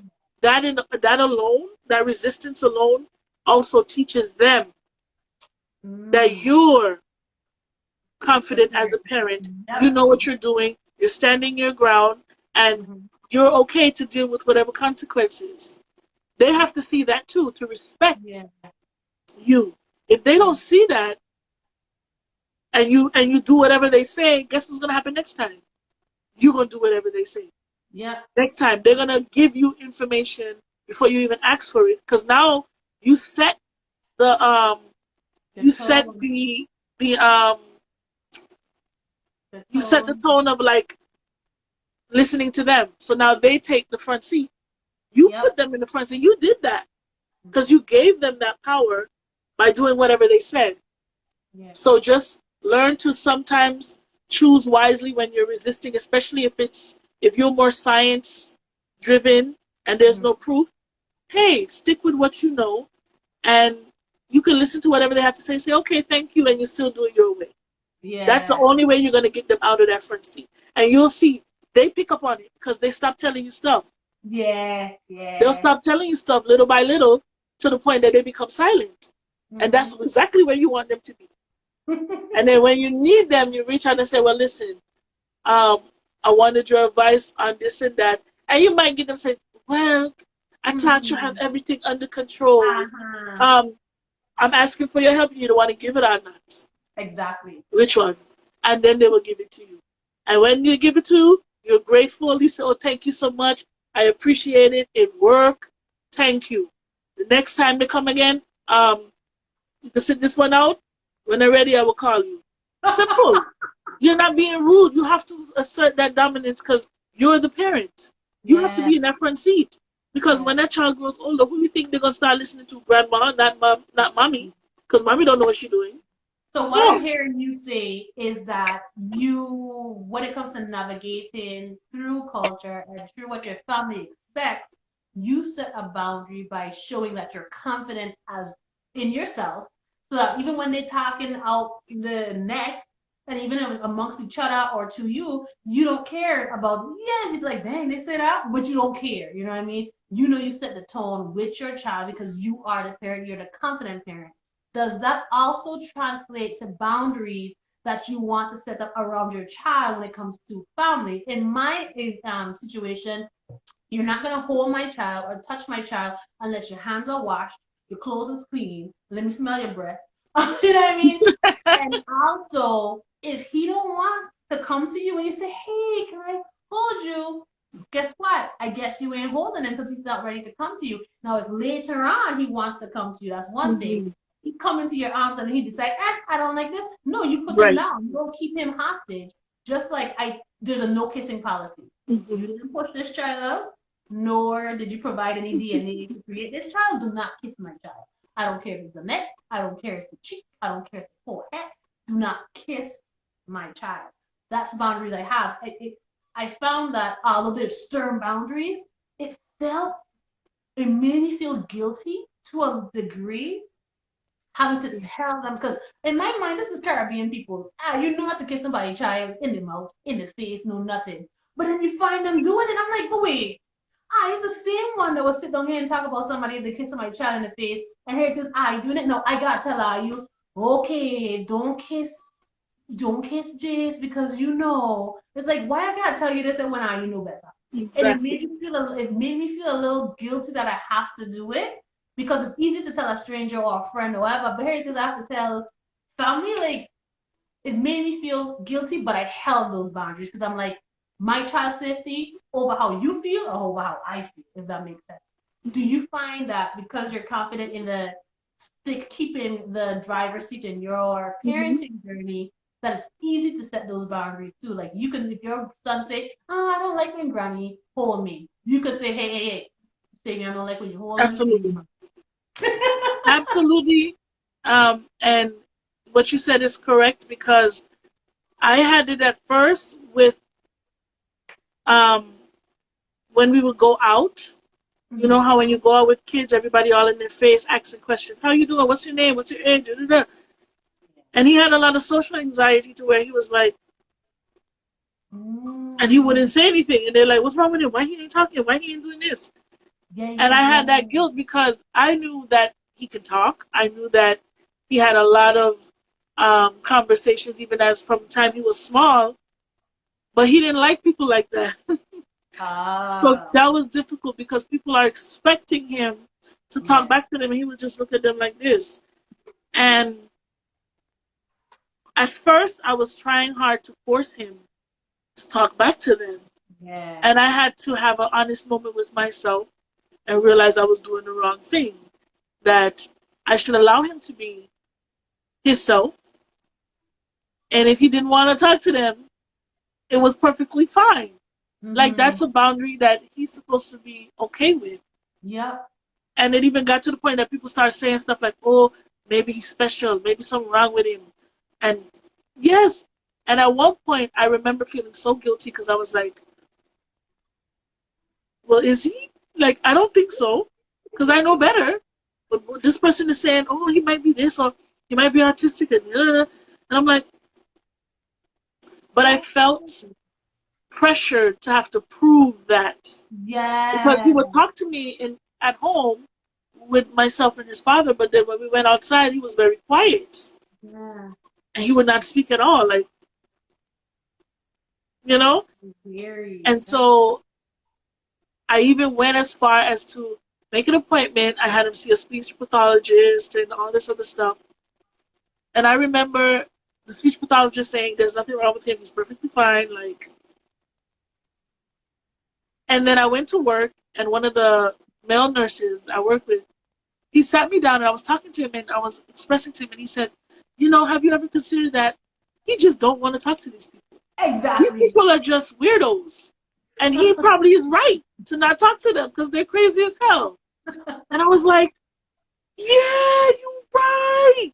And it was like the biggest revelation, something so simple that I was missing. And I said, that's so true. Because what's their name is crazy. I wouldn't talk to her either. And I had to realize to leave him alone. Yeah. So what I started to do, talk to him before, prep him. And I only said, you just have to say hello.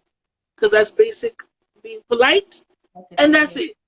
Anything else, if you don't have to feel forced, because you have to be careful with forcing children to be so close to people if their boundaries are like disrespected, because what are you telling that child?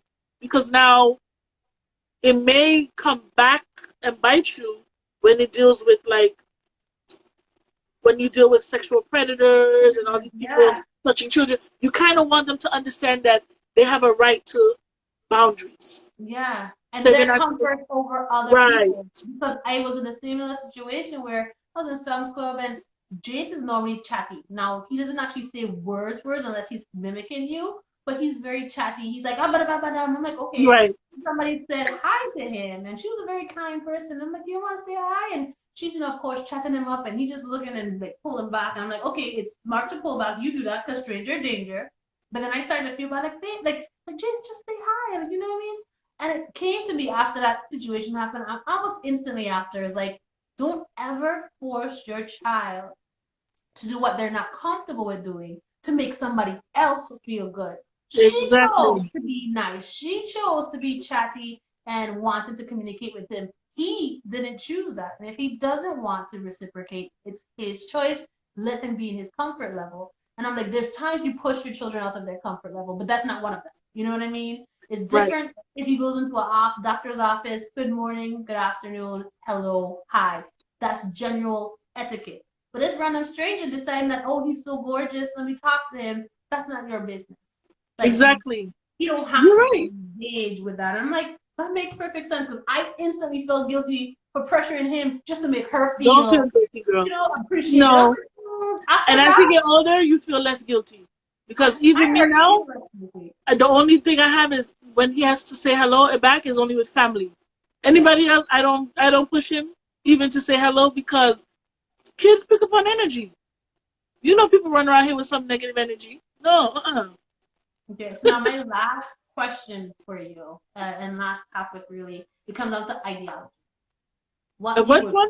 Ideology. What we were raised thinking was okay and right, versus as an adult, you're like, is it okay though? Yeah, I may have turned out good because I did work to make sure I stayed good type of situation. And that's like just things like everybody's like, oh, you need to beat your child on, spray it a rod and spoil a child. I'm like, that's not what the Bible verse meant. But okay, it's like don't spare consequences. No, let them know that you're there to guide them and provide natural consequences. You're there to enforce natural things, but you're not about to be an enforcer and dictator and a slave master by beating people just because they don't listen. I literally was telling somebody, like, why would I beat my child if I wouldn't beat my husband if he don't listen? Because he don't listen. His head high. So I must slap him across the face. Like, I must pick out a belt and beat him. Are you telling me that's why men used to beat their women back in the days? Because they feel, and probably still now, they beat their women because, oh, you didn't listen? Like, who the heck do you think you is that put your hands on me? Because I listen to you. I'm my own person. I'm like, that's what I enforce natural consequences. I don't care how young you are, there's still consequences. Hey, mommy tell you to go to sleep, it's bedtime. I Google gaga gaga gaga. Okay, you want to stay in your crib and cuss? Go ahead. You'll be tired in the morning, don't want to wake you up. Like, you know what I mean? I'm more of a yes, the ideology was there, and our parents were in survival mode a lot of the time, and they did what they thought was necessary to raise us. But we don't have to stay in those ideologies because, Mhm. oh, well, it turned out fine. A lot of the people that say that aren't necessarily fine. They're They're not fine. surface level living. Do you find yourself having to break away from that? Like I had to stop myself from telling my child he's trying to learn how to whistle. As young as he is, he's trying to learn how to whistle. I'm like, oh, don't whistle in the house. You're gonna bring June B. I'm like, is he really gonna bring Is he June B? really though? I have to stop and think about all these ideology and things that is just top of, you know what I mean? It just comes because that's how you were raised. Right. You find yourself having to do the same thing or having to do that back then and still having to then rehash now how you were raised. Yes. Especially when you said with beating and Yeah. everything like that. Um, it's about just remembering the mental state you were in when those things happen. That Yeah. yes, you may be fine physically, but let's be real. A lot of mental health out there, a lot of mental illnesses are from that. Um, Yeah. because the whole strategy and that methodology was put that way for a reason, Yep. right? To subdue the other person and put yourself as the head. So yes, you're getting them comfortable with seeing that kind of violence and to feel pain, right? And if Mm-hmm. everybody knows when you get beat, what your parents say, oh, this hurt me then more than it hurt you, and you know Yeah, I love you. right. They're beating you and they're telling you, you know I love you, right? So that Mm-hmm. is kind of not setting them up for a good way of life in the future. Because, like Yeah. you said, when there's domestic violence and there's violence in the world and easily angered, right? When you're frustrated, you want to hit something, you want to beat something. This is where all that comes from. And I did not want that for him. I Mm-hmm. wanted him to learn how to acknowledge his feelings in a healthy way. So that's Yep. kind of what made me already made the decision from the beginning not to do that. With that being said, what I can tell parents now is, especially if you're just starting out, you need to set those healthy consequences early on, Yep. now, while they're babies. I started from out the womb. From the time he was out the womb, same I was being punished and consequence. And I didn't have to touch him. Oh, you're going to do that to me? Yes. You need to understand. I took away whatever he wanted because you're not getting that unless this happened. Yeah, you start them straight out the womb. Don't waste no time. Don't listen to nobody, right? Because that is what's going to save you patience. This Mm-hmm. is why a lot of people resort to beating because they're at their wits' end and Yeah. they haven't instilled any punishment or consequences. And now their kids are 6 and running Yeah. around all over the place, knocking things down and talking back to them and cursing them and out of control because you now want to start disciplining the child after 2 years, 4 years, 6 years of giving them whatever they want. Mm-hmm. It's not going to work. The child has already learned that if they cry enough, you're going to just cave in and give them what they want. So you Correct. have to start early. I promise you, I've seen it play over all the time. The parents who wait later is the most frustrated, and they end up leading to the most abusive um, consequences because they're just desperate for And you to angry. Like cooperate and feeling this angry. beat out of the anger, like, They're oh, I told you angry. not to do that. Okay, you angry at that person, so now you're gonna beat them. That's not a way to show it. Oh, so now if me as a child am angry at you, should I be able to hate you because you didn't listen to me when I told you I wanted cereal, but you gave me rice and chicken instead? Like, you know what I mean? And Like you if see the you kids, they get angry. They throw stuff when they don't get what they want. And they start throwing stuff. They go in the grocery store. They roll around in a tantrum because they didn't get the Snickers and they didn't get the candy. And mm-hmm. the parents is like, no, stop. I don't know what to do because I can't beat you in public. And oh my God. Oh, Yes, all save yes, yourself the trouble. Just start early. Have them understand consequence. I didn't even have to move. growing up disciplined and Savior. All I had to do was say no. And he already know, okay, no is no. He know. And if I had to say no the second time, I just watch him and he said, oh, okay. And I never beat this boy. I never do nothing like that. But he know I mean what I mean. And he know there's a consequence for every action. That is life. And so that's what he does where he'll listen. And even now that he gets older, trust me, as they get older, they're going to test you again.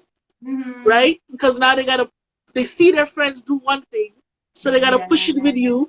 And you have to remind them, you don't live with your friend. Exactly. You live with me. Exactly. So what you want to do? And he look at me like, he be like, oh yeah, you're right. Good point. That's exactly what you say. And I say, yeah, okay. What do you consider child or age appropriate consequences? Like for me, he's 17 months old. I let him explore. Like nothing really is off limits until he shows me he's not mature enough or to the place to be able to handle it. Like he would pick up these little glasses and he would carry these glasses around so well, never threw them, pitched them, anything. And then one day he gained his phase where he wants to see what bounces, what doesn't bounce, what breaks. You pick up the glass, boop, shattered everywhere. Now, of course, I'm like, okay, now I've seen that you're in your explorative phase and you want to break things. I have to remove this temptation from you because you can hurt yourself and you can hurt others, and you're just not gonna go out here breaking all good china. You know what I mean? So the consequence for him is like, you can't handle this right now. So you're not gonna go in that area, period. I'm gonna take it all away.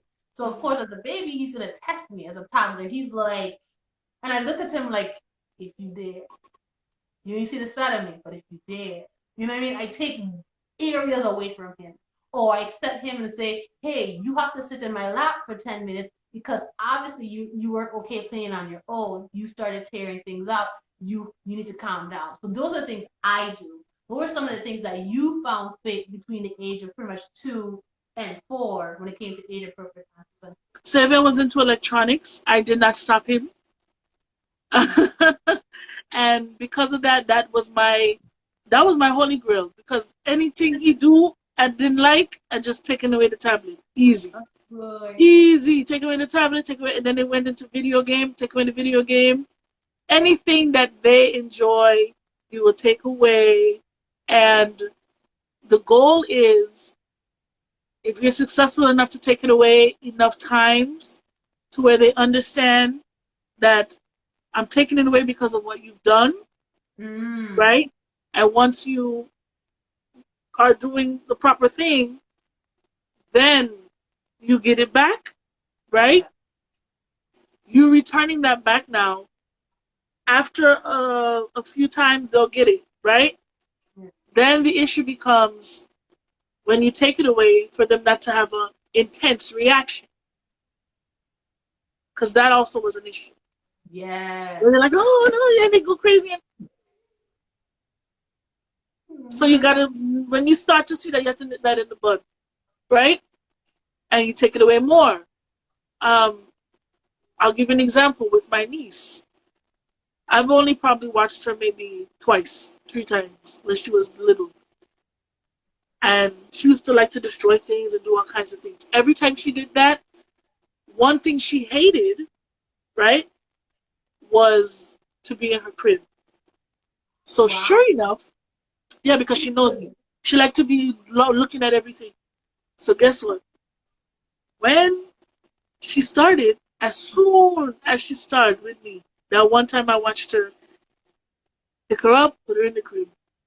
Left her in the crib. And she was crying. Ah! I leave her there, cry, went back in. And I believe in talking to children normally. I'm not doing this goo goo gaga. I'm talking to you straight. I said, are you ready to behave? Are you ready to behave? No? Okay, I'll come back. Leave again. After a while, she stopped crying. So I went to check on her. And she was like, looking at me, and I was like, "Are you going to behave now?" She was like, she just was like, she just let me. I took her out. It was good. As soon as she starts again, she go right back. Ah, so she learned. And I don't care how much she cried.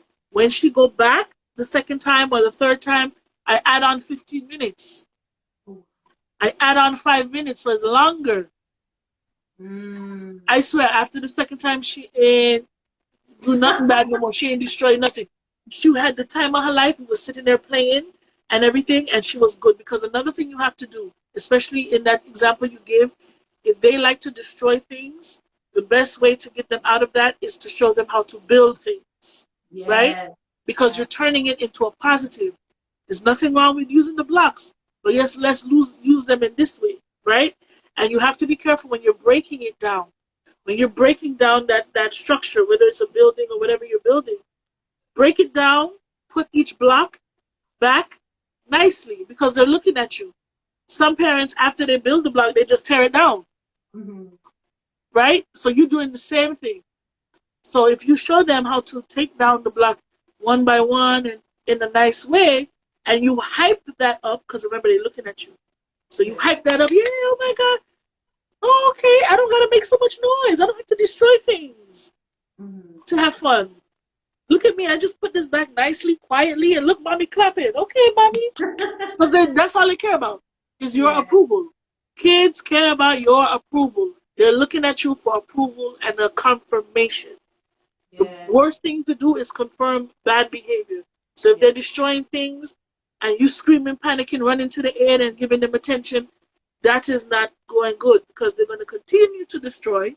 Because when I destroy, mommy runs Mm-hmm. my way to see what's going on and fix. And I Yeah. like that.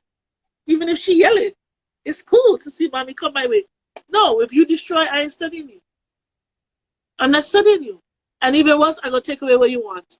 So now it's a negative association Mm. with the behavior. Okay. So that is the advice I have. Another thing I wanted to mention was one of the things I had to learn in the previous question you asked. Another example was I liked writing growing up. It was my outlet for everything. I don't know why, and I'm sure all of us do this, where we force our child to do some of What the we things we love. like to do. Uh-huh. Because it Uh-huh. was healing for me. Writing was healing for me, therapeutic for me. So I call, here I go. Savion is 6'7", and I'm buying him a journal, and I'm going all out, and I'm teaching writing, and I'm sitting there like, oh, this is fun, and whatever. And I don't know how many times he literally was like, no, okay, it's okay, but it's not my thing. Yeah. Nah. And I'm like, how you mean it's not your thing? How dare you? Like the nerve, I felt so like disrespected because how you ain't gonna like to write? Like your mom's a Mm-hmm. writer, and that's when I had to say to myself, we need to stop pushing those things on our children with Yeah. what we like and what works for us. So yes, you may be a great footballer, and your daddy was one, and the one before. You may be in the army, your daddy was one, the one before. That does not mean that you put that onto the children. So that's Yeah. one of the things that I had to learn and get out of in that last question Yeah. before. No, that's good. Because you're right. I feel like you need to expose kids to things you like. I love music. I exposed Jace to the keyboard at an early age, the guitar, the flute, like different things that I love. And I say, okay, this is what I'm teaching you what I know. But if this isn't what you like, but he's using the keyboard way better than I ever did. You know what I mean? So I Mhm. expose him to things and just see what he likes and see if it's in alignment with what I like. I love music videos as a kid, and even growing up, my dad always likes to talk like that's the way I got to sleep. He had to play music for me to Mhm. fall asleep. Baby, I'm like maybe Jace would like this. I play music videos. He's like, okay, I like watching the people dance on TV and perform and all that. So he likes that. He loves dancing. Like what kid don't like dancing? But Right. then there's some things that I do like I like building blocks up to see how high. And his point is like, get up from it. Like, Yeah. like first off, you ain't gonna knock down my block. But okay, you don't like this? Let's move on to something else. He likes stacking things. He doesn't like stacking blocks, which is weird. he likes stacking things on top of rings and like seeing Yeah. who could fit things on top of other things. I'm like, okay, it's not the same, but it is. So hey, this is your thing, this is my thing. You do your thing over there. I'm gonna clap and I'm gonna do my thing Mhm. over here, and that don't mean you come in and destroy it. So we've been teaching each other that like you like this, I like that. We can like it, our own separate things, do it together, but we're Mhm. not here to knock down each other's stuff. So I think it makes perfect sense not to pressure your kid to just love what you love.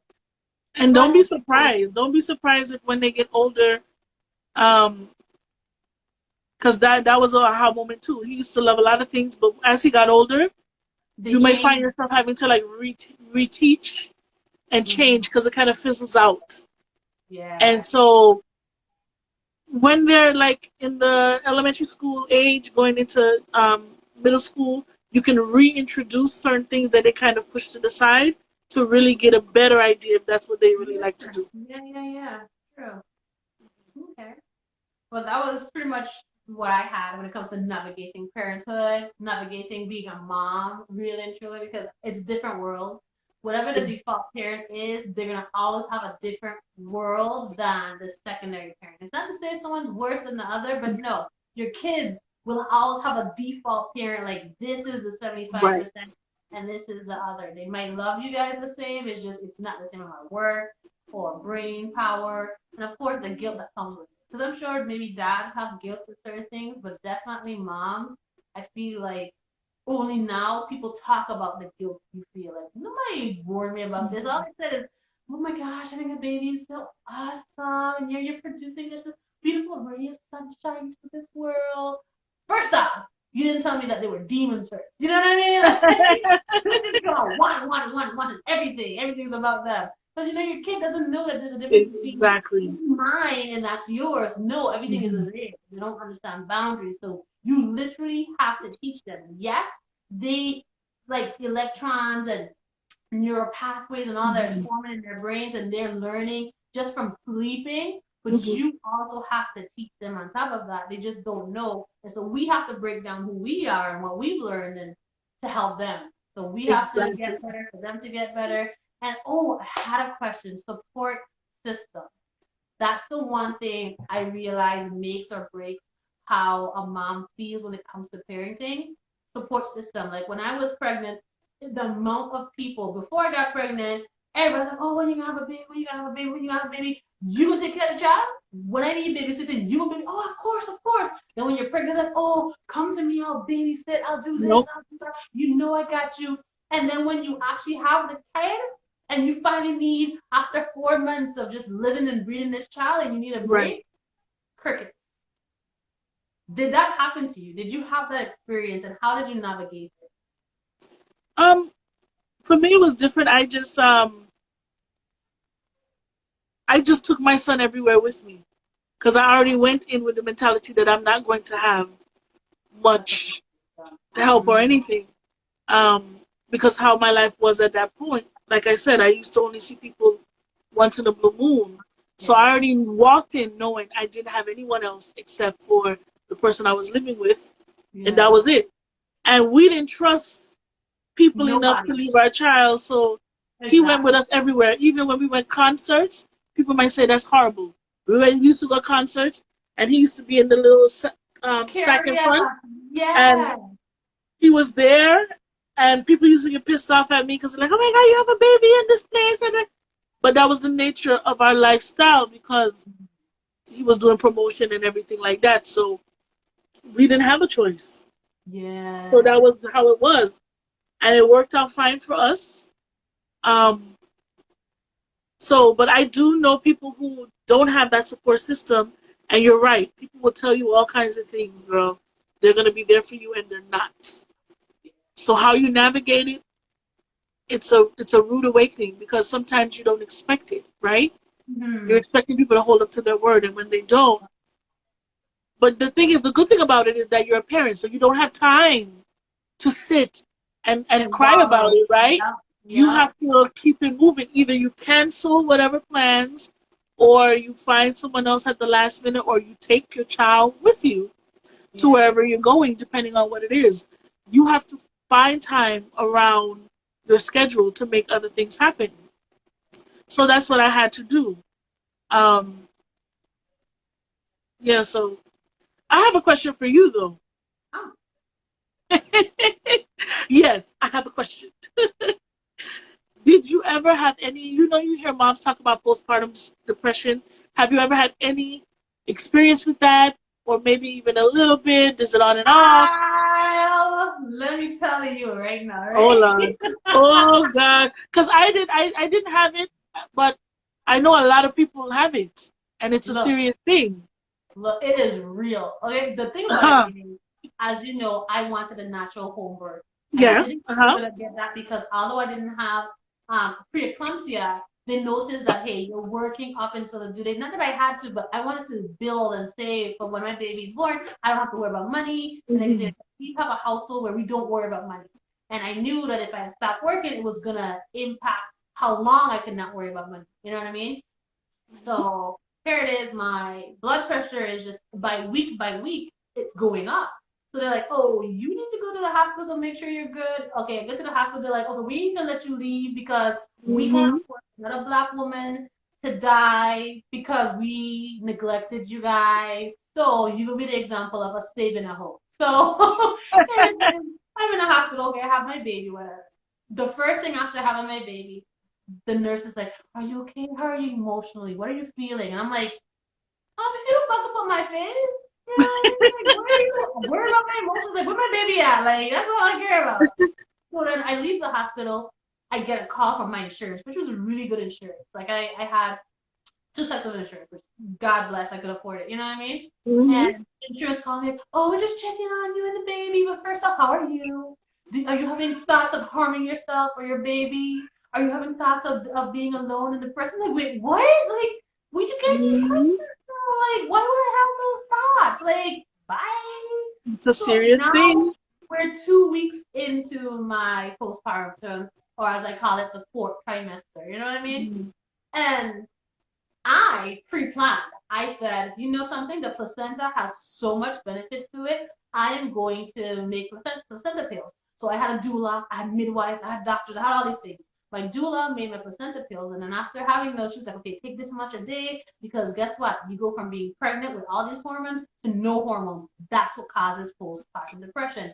Having to change your life, your body's changing, the lack of the life you used to have, and now you're trying to heal, take care of a baby, and hoping that your life doesn't spiral out of control. The hormones not being there makes it worse. So this is what you're gonna take whenever you feel like this, or even before you feel like this. So I'm like, okay, cool. One day, I think it's a day or two, I go without taking my placenta pills, which is weird because my husband would always feed them to me. He's like, here you go. Mm-hmm. You know what I mean? But it was like 2 days I didn't take them. It might have been when he had returned back to work. And my best friend was over and my husband was there and I was holding my baby in my arms and everyone's laughing and having a good time. And just this sadness was in me. I was sitting there just like this, trying Mm-hmm. not to cry for no reason at all. All I knew is I just all of a sudden felt this deep hole open up. I look at my baby and I'm like, am I good enough for you? Like, why? Like all these whys and all these questions that was so Mm-hmm. invasive. I'm like, they must be my thought. And I'm looking at my husband laughing, my best friend next to me laughing. They're having a great time. Baby now falls asleep in my arms, and I'm still there, just stuck in this hole, trying not to cry. All I And could that probably remember, made it feel worse because they're all like I laughing was and like, you're I'm preparing yourself. crazy. Yeah, Yes, I'm crazy. And right. of course, they don't know anything is going on because I'm a good co-parent. Internally, yeah. But then I was like, okay, put the baby down and you need to do something because you about to break for no reason. And I was like, what did I do today that I normally do? Placenta pill. I went and took that placenta pill, and my gosh, life changed. And so that from that day forward, I just was always taking my placenta pill. Now this comes the first month is over, and the nurse calls. How are you doing? Because usually month 2, 3, sometimes going into 4, things get a little more stressful. I was like, well, I have my placenta pill, so I'm doing good. If I didn't have those, maybe it would be another conversation. They're like, okay, what were you feeling? I was like, just felt a bit of sadness for no reason. She was like, okay, that is what. She was like, it could be baby blues, especially if you were having a baby. If you were holding a baby at that time, it could have been baby blues. It could have Mm-hmm. been that. It's like, once you know how to manage it, if you need help, this is our number. And I understood why they do that, because they explain that postpartum depression can go as far as 6 years out if you don't handle it. And after I felt that for 2 days, I had that drop, and then the day after I was good. Then the next day or so, I had another encounter where I woke up just already defeated. Woke up defeated in a negative space. I'm like, placenta pill, let's go. I ain't even playing games. And I'm like, okay, thank God for these placenta pills, because it literally feels like all of a sudden you are the negative. Like you are the gray person in a room full of colorful people, and that nobody deserves to be in your presence because you're less than. All of a sudden, like you're not enough, you're not doing enough, you're not showing up enough. Like you're this shell of a person is how you feel like. And then you also still think is, what about me? Can't they see me? Can't they see I'm hurting? Can't they just look at me? Can't you? And they can't, because you're this other thing, and you're pretending to be strong, and you're putting up this face and this front, and you're not telling anybody anything because you don't want to be perceived as weak. Right. But look what's happening. So it's like one of those silent battles that you have. So women, I'm an advocate for placenta, because my gosh, save me. Whether it was baby blues or not, I just didn't want to go through the full spectrum of whatever that was. Right. Yeah, I experienced it. It was not, of course, as bad as some women have, but I also had a good support system in my husband. The people that said they were going to be there to be support wasn't there. But one thing is, my husband showed up. You know what I mean? He made sure I ate. He made sure I showered. He made sure, okay, can I have the baby? Yeah, the baby might cry because it's not you, but get just 5 minutes. Good. Just 5 minutes by yourself. And that really worked and helped me, because I'm like, the first month, if he wasn't taking care of me, I'm like, who would have? Because exactly. I was so focused on taking care of this new baby that we knew nothing about, because somebody forgot to give us the owner manual. You know what I mean? So I'm trying to figure it out. But no, that postpartum depression is. I wonder if there's a link, because even just hearing what you described with the placenta pills, it maybe triggers me to think if it's kind of like the womb's way of expressing sadness, like going through your nervous system, going up to your brain, and it's playing with the neurons in your brain, and hitting those negative emotions, because it's kind of like it lost a part of itself. It lost the placenta, right? Because it's expelled out. It lost the baby, the sac, and everything. So remember, you had this baby in you for 9 months. Your body was already attached. Yeah, mine was 10 too. I felt like an elephant. I was like, damn, 10 months. So it's like your body was attached and became like, it's an identity that they formed. And here it is, it's just taken. It's out one time. And it's probably maybe your womb's way, I believe a lot in energy of the body that affects us. And it's like your womb's way of feeling like empty, which it is. But I wonder if that's our body kind of playing with us to say, hey, something's missing. I can believe that. And it's like grieving, in a sense. Yeah. That makes sense. Scientifically, it's literally the change and drop in hormones. Your body is no longer doing what it was doing just a few days ago. And that's the thing that most women don't understand. It's nothing you can necessarily tweak unless you have something that's going to make your body or trick your body into feeling the same way. Like those placenta pills. That's some placenta pills tricking your body. It's like, oh wait, I am still pregnant. No, you ain't, girl, but here you go. Here you go. Let's fool you a little bit. Yeah, like you trick your body until it's okay with this back to what it used to be before I was pregnant. But I agree, now your womb is shrunken down to size, and it's like the outside and period don't even look the same. Your body knows, okay, I'm not the same. Where's that thing that changed me? Oh, it's on the outside of me, but I want it back. And it's stretched. Remember, it's stretched. It hasn't even gone back yet. So it's like literally, damn, what's missing here? Like I have more space here. So that's an interesting thing to look into. I'm really interested. I might look into that.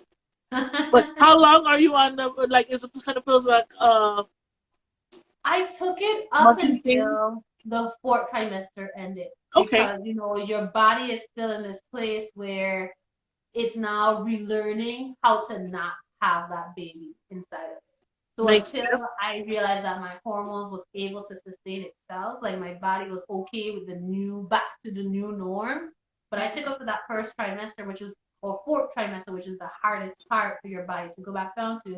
And of course, now your womb is now typically back to original size, that little tiny ball. Hmm. It's not expecting anything. You know what I mean? It's Right. back to normal. Most of the time, the wound or that plate size wound in the womb is healed. Or partially healed. Because Hmm. what we all know, once that placenta is detached, you literally have a wound, an open wound on your womb. So it's like everything is going crazy. Like you have to heal internally, externally, mentally. Like everything's going on. So And by the how did you time feel physically afterwards? physically, Or are I you still never like felt. wrestling with that, or how is it working? Physically, I never let myself feel about how I felt, if that makes sense. Physically, I ignored all of that. That didn't even matter until like Mhm. maybe month 6. And I took a video of myself. I'm like, you see this? Like, look at me. I'm a come out. I'm gonna snap back on them. It's like I laughed because I didn't feel like the sex machine. I always felt like a sex kitten because I knew I was hot. You couldn't tell me nothing. And here Mhm. it is. You have all these stretch marks in places, and you feel like, oh my gosh, I doubled in size because now I had to produce more blood and all these things. So I'm swollen. The beauty is my nose never changed. You know how like Yes, women, their nose girl, just I know. My nose was twice the size. I was just happy that at least kept my nose and my face blew up. It a chipmunk, just chipmunk. My neck, I haven't gotten back my neck yet. Like it's in 2 different colors. I was Yeah. like, this is ridiculous. But at least like I started to calm down. I started to walk more. Me and my baby, I showed him the world of being adventurous outside and walking and being in the sunlight, breathing fresh air, staring at people but don't say nothing. You know what I mean? Like I taught him all those things, and in that process, like I lost a lot of weight. So I Mhm. went from my highest during pregnancy was 260. After baby went to 235, but then my body trying to produce milk and all that stuff, it went back to 250. And so at the 6 month mark, okay, I'm no longer breastfeeding because he decided he don't want no breast milk anymore. He don't want to work for it no more. He want the bottle. I was still pumping up until that point, but I was one of those women that I couldn't exclusively pump. My body was like, where the baby at? If I don't feel no baby, I'm not giving you no milk. So after a Mm. while, I stopped producing milk. It was just like an ounce at a time. I'm like, I'm not pumping for no ounce of milk every 2 hours. So I stopped doing that. Then my body started to slowly go down. And then it cut off at 240. So after breastfeeding, it went up to Right. 240. So I started the journey there. I'm down to 198 now. And somebody be like, oh, well, that's a lot when you see how different your body looks from 260, 250, Hello. 240 to 198. So if you see me now, you're like, gosh, girl, you look good. I worked for it. A lot of it I worked for, and then a lot of it I walked for my mental health. Right. And of course, the first year you struggle. The first Hmm. year is because you just first off they take eat enough to produce milk, but if you eat all this to produce milk, what about me losing weight? Like if I have to be in a Hmm. caloric surplus for this milk, how am I gonna lose weight? So that was one thing. And I'm like, I'm a faster. I don't eat breakfast. I don't like lunch. I like eating all my meals in one big lump sum. I'm a Right. pizza. Can't do that if I'm trying to produce milk. You know what I mean? Like all those Hmm. things affected how I ate, how I managed my food. But then when I was able to like no longer have to be producing milk or anything for him, I was able to like take more of my control over my eating, what I ate, when I ate. So it made Right. me feel better when I was able to eat how I wanted to eat. And I didn't have to eat how he needed me to He eat. would Because need it. Yeah. for a baby or for them, it like makes you feel like you're not even in control. You're doing everything for them. So that helped me. So pretty much when he was 1 years old, I was still larger than I wanted to be, but I felt good. Now that he's 17 months old, I'm fit, I'm stronger, I'm slimmer, and it's for me. It's not because, oh, I need to look this way for my husband, because he could care less. His Right. mind, he's like, oh, everything got bigger. I'm happy. And Exactly. I was like, no, look at it. I'm so. He was like, you still look good to me. But that doesn't matter. That's Somebody good. else telling you look good doesn't change how you see yourself. So I'm like, That's in the good. mirror, I like myself. I like how I look now. I worked for it. I know what moms say when they say the snapback isn't real. Some people it is. That's good for you that you snap back Yeah, within a but month not or whatever it is. it's not bad. Shoot, some people still ain't snapping back and their kids are 18 years old. Hello, So, right here. I had no shame. I started like no time soon. but no, for me, it was to help me feel like me. I'm a workout. I like walking. I like lifting weights. I like feeling good. So now I know that with baby number two, I know how to take care of myself. Yes, every pregnancy isn't the same. And I pray God blesses the next pregnancy. So I'm able to work out. I'm able to lift weights until, okay, maybe I should stop now. I'm able to walk and do the things that I love, that I've gotten my Right. son accustomed to us doing, and I've gotten my family accustomed to us doing until And by delivery. baby number two, you ain't gonna be so paranoid. You're gonna be like, yeah, okay, whatever. Exactly. And when I was pregnant the first time, I honestly thought people were gonna kidnap me to take my baby.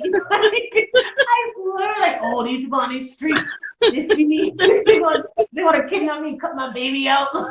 Oh my gosh, it's so funny. For me, I know, but my mom guilt when I was pregnancy was the breastfeeding thing Mm-hmm. because I could not breastfeed to save my life to the Oh, point that my son was like eating away at my actual areola and my nipple, and the skin was coming off, and he wasn't getting anything.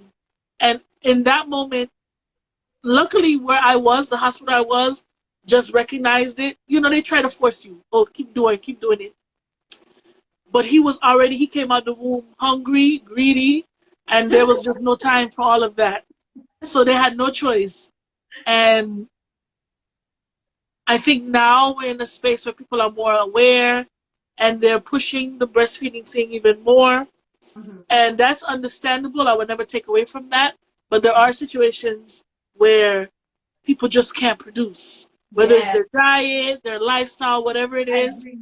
that they can't produce. So it's very important that if you are in that situation, that you as a mom don't feel guilty Yeah, about that. And I yeah, think they have to kind of understand that yes, it's a necessity to try and get that, but if it doesn't happen for you for whatever reason, it doesn't mean you're a failure. And I feel like exactly. sometimes we tend to push things that tend to make people feel that way. Thank God Mm-hmm. I didn't care. They couldn't make me feel bad because, first of all, I was a formula fed baby, and I was always smarter than a lot of people, or whatever. And as you know, my other sibling was not a formula fed baby, and she definitely wasn't into school. So that whole theory right there, I could just cross that out because it was never Uh, true for me. So that didn't phase me a bit. So, so there's still hope if your baby is not breastfed. That, agree. They all say, oh, breast is best. Guess what? The most natural thing will always be better. of course, However, it's not to say it's superior.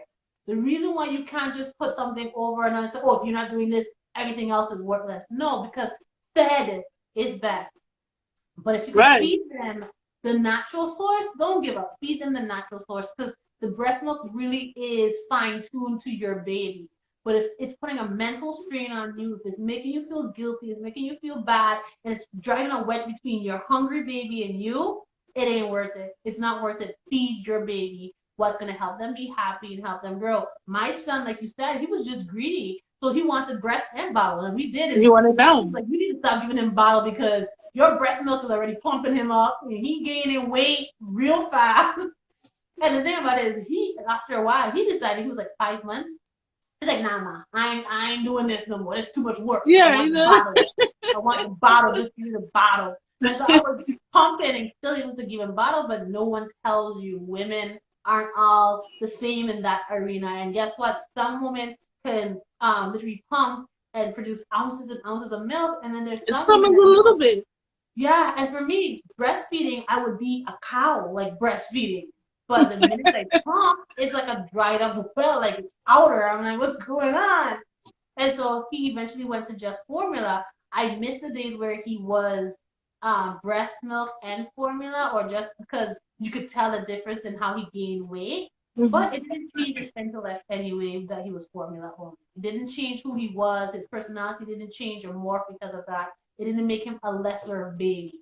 He was fed. He was happy. He was good. He was full. And that's all that mattered to me and to my husband. Exactly, exactly. And another thing too is since then I have learned and educated myself to learn ways that you can do um, substitutes for breast milk. Yeah. They now are telling you ways that you can do substitute. If you can't produce, you can put these ingredients together that are still natural, and they will provide nutrition. So I didn't have that back then, but if you are in that space, in that situation, definitely research and look up those breastfeeding nutritional recipes and substitutes, because that will be a good alternative.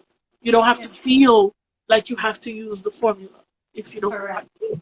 So that's whatever is healthy, whatever is best for your baby. Definitely pediatricians usually know best.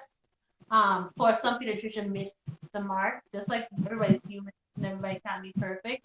And it comes down to you as a mom. You know something's a little off. So, but this was fun. Yeah, it was good. This is very fun, educational, and everything. And now I was in the interview seat. It probably felt a little different. Yeah, but not really, because we just be talking anyway. Yeah. So, but thank you. The questions were very good. And we'll definitely link up again to discuss other topics. Anything else you want to say before we go? I mean, it's just a whole, navigating life in general is a little difficult at times, but it's all about enjoying the journey. Really and truly, it's about enjoying the journey. But no, you have a good night. Thank you for having me on, of course. Yes. Thank you for being on. Bye.